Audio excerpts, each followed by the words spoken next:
itu rambu. Kita nggak ngerti. Boleh tanya nggak sama polisi? Pak polisi, rambu ini maksudnya apa? Kok tanya saya? Kan Bapak yang bikin. Loh kok kamu tanya? Biar saya ngerti supaya saya tidak salah jalan. Baik, kata polisi. Apa jawaban polisi? Hanya polisi yang tahu.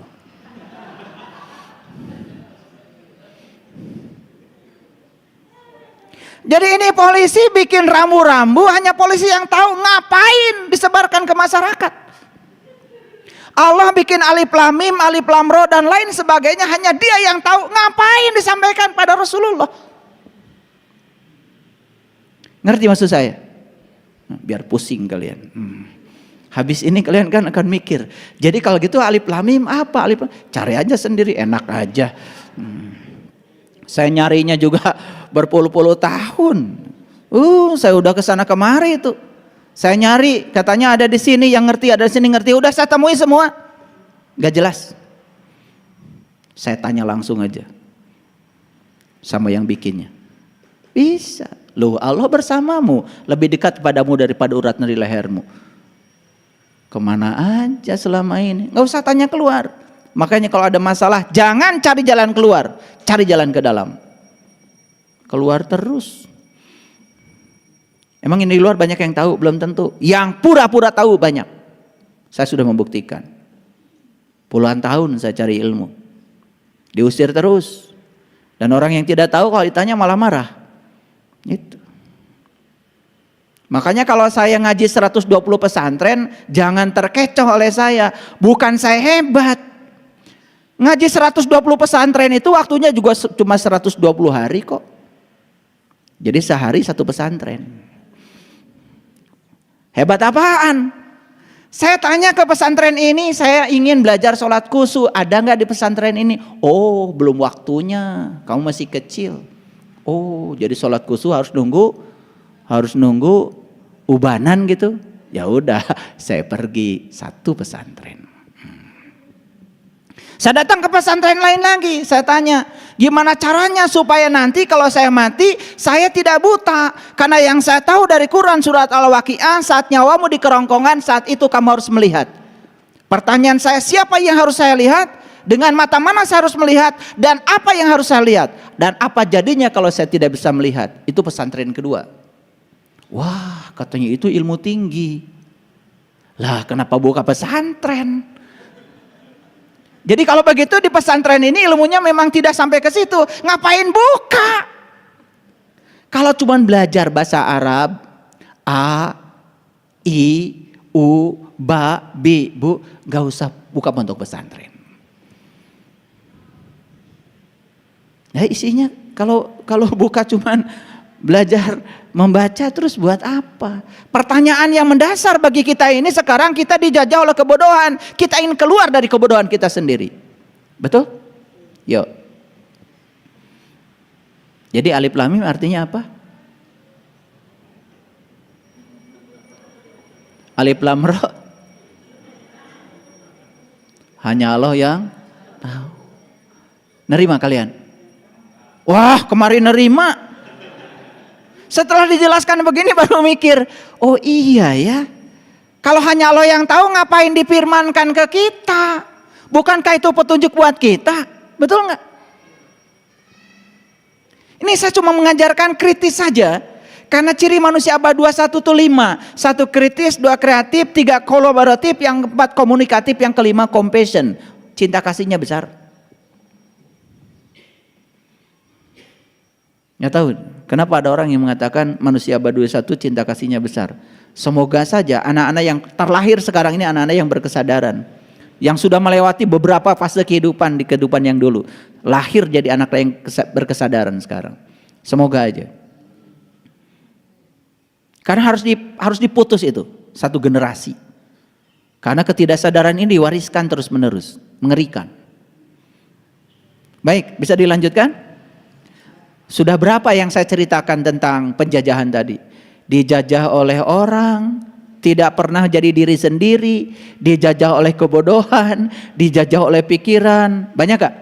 Nah, Dikit-dikit nanti kebuka semua. Oh ternyata pulang dari sini bikin daftar penjajah.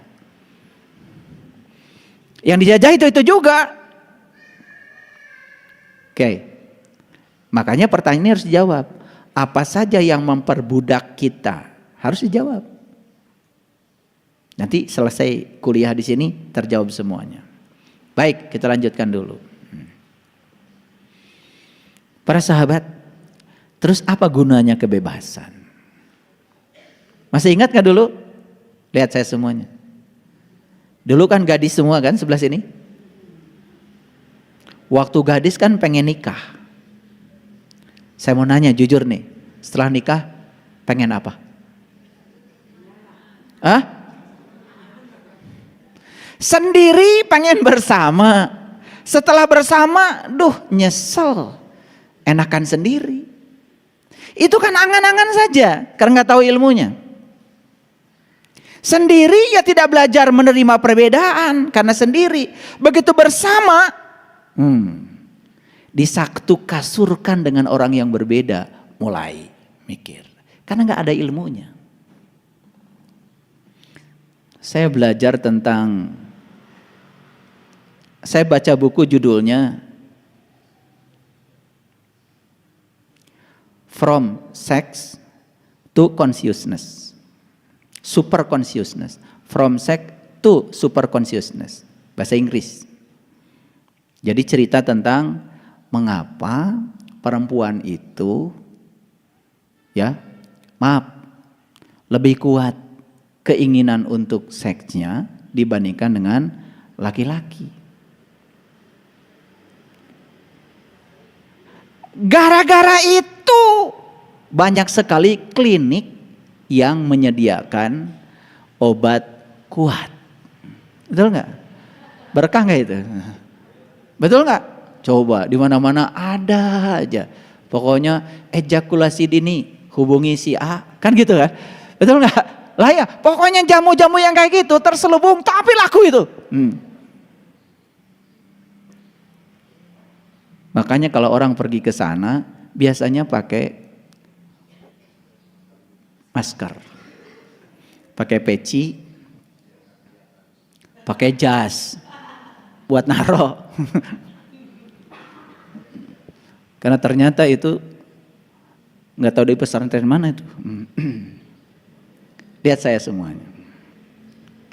Allah itu coba menciptakan perbandingan kekuatan, biologis laki-laki dan perempuan menurut riset. Laki-laki itu cuma 2 kali, perempuan itu 10 kali.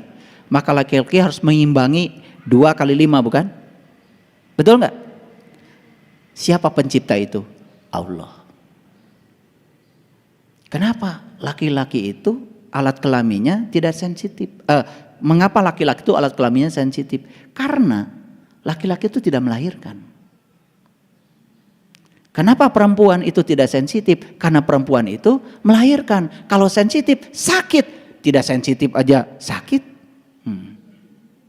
Hebat tuh Allah tuh. Karena dipakai untuk melahirkan, dibuat seperti itu. Nah sekarang kenapa kita menjadi sibuk cari obat kuat? Yang dibutuhkan cuma satu. Gimana saling mengenal, gitu aja kok. Tidak akan ada perceraian kok kalau saling mengenal. Udah nanti saya bicara itu ya secara khusus. Ini masih kemerdekaan ini. Ini ilmu mahal sebetulnya, tapi nyelinap sedikit barusan di kepala saya. Baik, kita lanjutkan dulu.